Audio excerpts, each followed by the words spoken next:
ആകാശവാണി. നമസ്കാരം.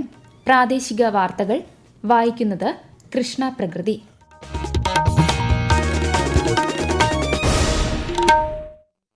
പ്രധാന വാർത്തകൾ.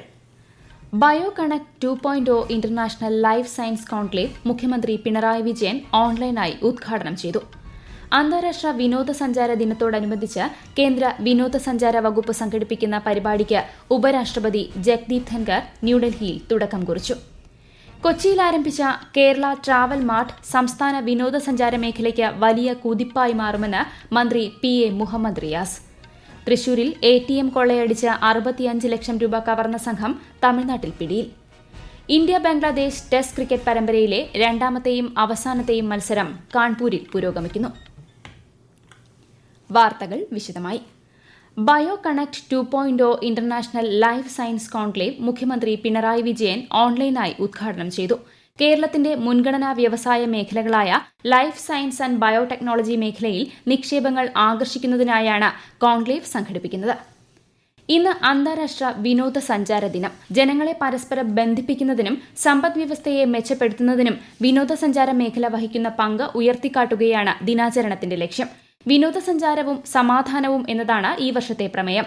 ദിനാചരണത്തോടനുബന്ധിച്ച് കേന്ദ്ര വിനോദസഞ്ചാര വകുപ്പ് സംഘടിപ്പിക്കുന്ന പരിപാടി ഉപരാഷ്ട്രപതി ജഗ്ദീപ് ധൻഖർ ന്യൂഡൽഹിയിൽ ഉദ്ഘാടനം ചെയ്തു.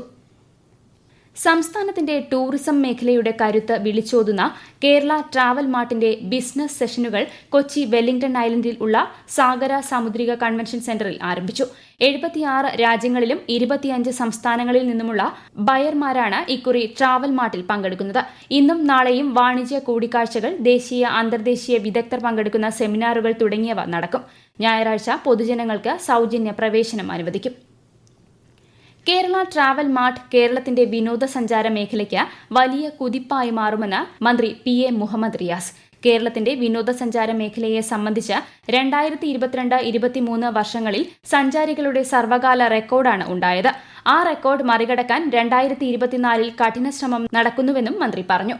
ടൂറിസം വകുപ്പ് സംഘടിപ്പിക്കുന്ന എന്റെ കേരളം എന്നും സുന്ദരം ക്യാമ്പയിന്റെ ഭാഗമായി കേരളത്തിലെ ഇഷ്ടപ്പെട്ട ടൂറിസ്റ്റ് കേന്ദ്രത്തിന്റെ വീഡിയോയും ഫോട്ടോയും സമൂഹ മാധ്യമങ്ങളിലൂടെ പങ്കുവയ്ക്കാൻ അദ്ദേഹം ജനങ്ങളോട് ആഹ്വാനം ചെയ്തു. സംസ്ഥാനത്ത് ഒരാൾക്ക് കൂടി എംപോക്സ് സ്ഥിരീകരിച്ചതായി റിപ്പോർട്ട്. വിദേശത്ത് നിന്ന് വന്ന എറണാകുളം സ്വദേശിയായ യുവാവിനാണ് രോഗം സ്ഥിരീകരിച്ചത്. ഇയാൾ സ്വകാര്യ ആശുപത്രിയിൽ ചികിത്സയിലാണ്. നേരത്തെ UAE-യിൽ നിന്ന് വന്ന മലപ്പുറം സ്വദേശിയായ 38 വയസ്സുകാരന് എംപോക്സ് സ്ഥിരീകരിച്ചിരുന്നു. നരേന്ദ്രമോദി സർക്കാർ 3ാം തവണയും അധികാരത്തിലെത്തി 100 ദിവസം പിന്നിടുമ്പോൾ വിവിധ പദ്ധതികളെക്കുറിച്ചുള്ള ഗുണഭോക്താക്കളുടെ പ്രതികരണങ്ങളിലേക്ക്. ഇടുക്കി സ്വദേശിയായ കർഷകൻ നോബി ആകാശവാണി വാർത്തകളോട്. എനിക്ക് കേന്ദ്ര ഗവൺമെന്റ് 3ാം തവണ അധികാരമേറ്റ സമയത്ത് ആദ്യം എടുത്ത തീരുമാനപ്രകാരം 17ാമത് PM കിസാൻ നിധിയിലെ ഗഡു എനിക്ക് ലഭിച്ചു. കർഷകർക്ക് അനുകൂലമായ തീരുമാനമെടുക്കുന്ന ഒരു ഗവൺമെന്റാണ് 3ാമതും അധികാരത്തിലേറ്റത് എന്നുള്ള കാര്യത്തിൽ എനിക്ക് വളരെ ചാരിതാർത്ഥ്യമുണ്ട്. ഈ ഗവൺമെന്റ് തുടർന്നും ഉണ്ടാവണമെന്ന് ആഗ്രഹിക്കുന്ന ഒരു വ്യക്തിയാണ് ഞാൻ. എനിക്ക് ഇനിയും മറ്റുള്ള തലങ്ങളിലുള്ള ആനുകൂല്യങ്ങൾ ലഭിക്കട്ടെ എന്ന് ഞാൻ പ്രാർത്ഥിക്കുന്നു. രാജ്യത്ത് കുറഞ്ഞ വേതന നിരക്ക് വർദ്ധിപ്പിച്ചതായി കേന്ദ്ര സർക്കാർ. അടുത്ത മാസം 1 മുതൽ പുതിയ വേതന നിരക്ക് പ്രാബല്യത്തിൽ വരും. നൈപുണ്യ നിലവാരത്തെ അടിസ്ഥാനമാക്കിയാണ് മിനിമം വേതന നിരക്കുകൾ തരംതിരിച്ചിരിക്കുന്നത്. നിർമ്മാണം, ശുചീകരണം, ലോഡിംഗ്, അൺലോഡിംഗ് തുടങ്ങിയ അവിദഗ്ധ ജോലി ചെയ്യുന്നവർക്ക് ദിവസം 783 രൂപ ലഭിക്കും. അർദ്ധവൈദഗ്ധ്യമുള്ള തൊഴിലുകൾക്ക് പ്രതിദിനം 868 രൂപയും വിദഗ്ധ തൊഴിലാളികൾക്ക് 954 രൂപയും ലഭിക്കും. ഉയർന്ന വൈദഗ്ധ്യമുള്ളവരുടെ വേതനം പ്രതിദിനം 1035 രൂപയുമാക്കി. പാർട്ടിക്കും LDF-നും സർക്കാരിനുമെതിരെ PV അൻവർ MLA ഉന്നയിച്ച എല്ലാ ആരോപണങ്ങളും തള്ളി മുഖ്യമന്ത്രി പിണറായി വിജയൻ. അൻവറിന്റെ ആരോപണങ്ങൾ പൂർണ്ണമായും LDF-നെയും സർക്കാരിനെയും അപകീർത്തിപ്പെടുത്താനുള്ള ശ്രമത്തിന്റെ ഭാഗമായി വന്ന ആരോപണങ്ങളായി മാത്രമേ കാണാൻ സാധിക്കുകയുള്ളൂവെന്നും മുഖ്യമന്ത്രി പറഞ്ഞു. അൻവർ ഉന്നയിച്ച ആരോപണങ്ങളിൽ ഏറ്റവും മികച്ച രീതിയിൽ അന്വേഷിക്കുന്നതിനാണ് നടപടി സ്വീകരിച്ചതെന്നും മുഖ്യമന്ത്രി വ്യക്തമാക്കി. അതേസമയം തന്നെ എന്തിനാണ് വഞ്ചിച്ചതെന്ന് ചോദിച്ച അൻവർ സർക്കാരിൽ നിന്ന് യാതൊരു ആനുകൂല്യവും ലഭിച്ചിട്ടില്ലെന്നും തന്റെ പാർക്കിന്റെ ഫയൽ ഉൾപ്പെടെ മുഖ്യമന്ത്രിയുടെ മുന്നിലിരിക്കെയാണ് താൻ സത്യം പറയുന്നതെന്നും പ്രതികരിച്ചു. പോഷൺ മാ മാസാചരണത്തിന്റെ ഭാഗമായി അംഗൻവാടികളിൽ വിപുലമായ പരിപാടികളാണ് സംഘടിപ്പിച്ചു വരുന്നത്. രാജ്യത്തെ അംഗൻവാടികൾ കേന്ദ്രീകരിച്ച് നടത്തുന്ന പരിപാടികളെക്കുറിച്ച് Idukki Thodupuzha ICDS project municipal സെക്ടറിലെ അംഗൻവാടി വർക്കറായ അംബിക വേണുഗോപാൽ ആകാശവാണി വാർത്തകളോട്.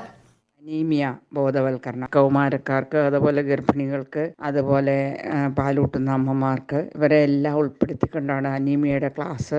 HB ടെസ്റ്റ് നടത്താറുണ്ട്. അപ്പോൾ അനീമിയ വരാതിരിക്കാൻ വേണ്ടി കഴിക്കേണ്ട ഭക്ഷണങ്ങളെക്കുറിച്ച് ബോധവൽക്കരിക്കാറുണ്ട്.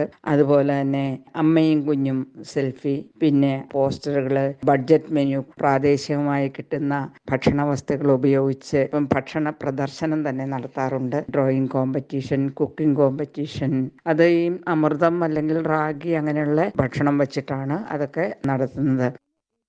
സംസ്ഥാനത്തെ വയോജനങ്ങളുടെ ക്ഷേമത്തിനായി സർക്കാർ നിരവധി പദ്ധതികൾ നടപ്പാക്കി വരുന്നതായി മന്ത്രി ആർ ബിന്ദു. വയോജനങ്ങളെ ബാധ്യതയായി കാണാതെ അറിവിന്റെയും അനുഭവ സമ്പത്തിന്റെയും ഉറവിടമായി കാണണമെന്നും മന്ത്രി പറഞ്ഞു. വയോജന മേഖലയിലെ പദ്ധതികൾ ആസൂത്രണം ചെയ്യാൻ നിതി ആയോഗിന്റെയും സാമൂഹ്യനീതി വകുപ്പിന്റെയും ആഭിമുഖ്യത്തിൽ സംഘടിപ്പിക്കുന്ന ഏകദിന ശില്പശാല തിരുവനന്തപുരത്ത് ഉദ്ഘാടനം ചെയ്യുകയായിരുന്നു മന്ത്രി. ഓർമ്മത്തോണി, സായംപ്രഭ, വയോ അമൃതം പോലുള്ള പദ്ധതികൾ സർക്കാർ നടപ്പാക്കി വരുന്നുണ്ട്. നിരന്തരമുള്ള അദാലത്തുകളിലൂടെയും വയോജനങ്ങളുടെ ക്ഷേമം സർക്കാർ ഉറപ്പാക്കുന്നുണ്ടെന്നും മന്ത്രി പറഞ്ഞു. ഈ വാർത്തകൾ ആകാശവാണിയിൽ നിന്ന്. തൃശൂരിൽ 3 ATM സെന്ററുകളിൽ നിന്നായി 65 ലക്ഷം രൂപ കൊള്ളയടിച്ച പ്രതികൾ തമിഴ്നാട്ടിലെ നാമക്കലിൽ പിടിയിൽ. ഹരിയാന സ്വദേശികളാണ് പിടിയിലായത്. പോലീസും കൊള്ളസംഘവും തമ്മിൽ ഏറ്റുമുട്ടലുണ്ടായതായും കവർച്ചാ സംഘത്തിലെ ഒരാൾ കൊല്ലപ്പെട്ടതായുമാണ് റിപ്പോർട്ട്.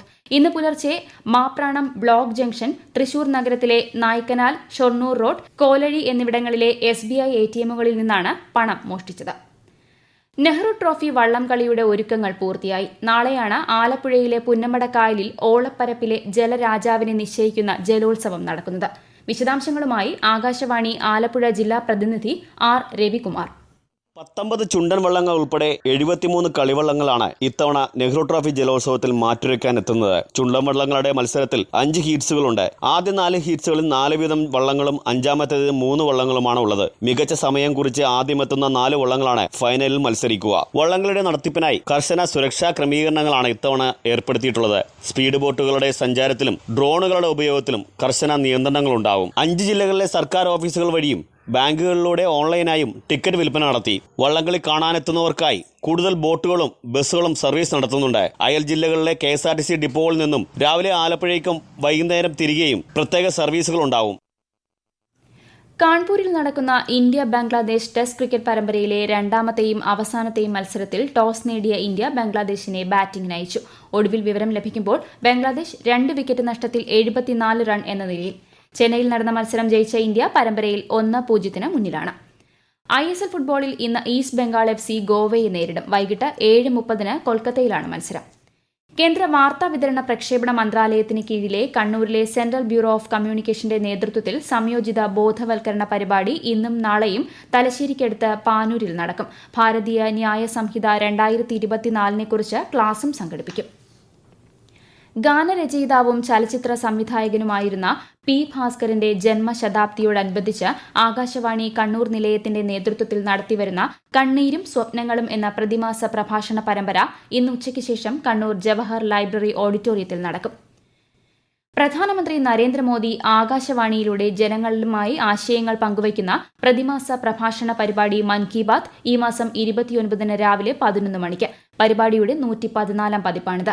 പരിപാടിയിലേക്ക് ജനങ്ങൾക്ക് ആശയങ്ങളും അഭിപ്രായങ്ങളും 1800117800 എന്ന നമ്പറിലോ MyGov ഓപ്പൺ ഫോറത്തിലോ ഇന്ന് വരെ അറിയിക്കാവുന്നതാണ്. മുൻ ഉദുമ MLAയും മുൻ KPCC ജനറൽ സെക്രട്ടറിയുമായ KP കുഞ്ഞിക്കണ്ണന്റെ മൃതദേഹം കണ്ണൂർ പയ്യന്നൂർ അന്നൂരിലെ മൂരിക്കോവൽ ശാന്തിസ്ഥല ശ്മശാനത്തിൽ സംസ്കരിച്ചു. രാവിലെ പയ്യന്നൂരിലെ വീട്ടിൽ പൊതുദർശനത്തിന് വച്ച മൃതദേഹത്തിൽ രാഷ്ട്രീയ സാംസ്കാരിക മേഖലയിലെ നിരവധി പേർ അന്തിമോപചാരം അർപ്പിച്ചു. പ്രധാന വാർത്തകൾ വീണ്ടും. Bio connect 2.0 international life science conclave മുഖ്യമന്ത്രി പിണറായി വിജയൻ ഓൺലൈനായി ഉദ്ഘാടനം ചെയ്തു.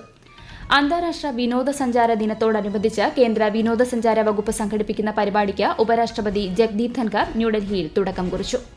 കൊച്ചിയിൽ ആരംഭിച്ച കേരള ട്രാവൽ മാർട്ട് സംസ്ഥാന വിനോദസഞ്ചാര മേഖലയ്ക്ക് വലിയ കുതിപ്പായി മാറുമെന്ന് മന്ത്രി PA മുഹമ്മദ് റിയാസ്.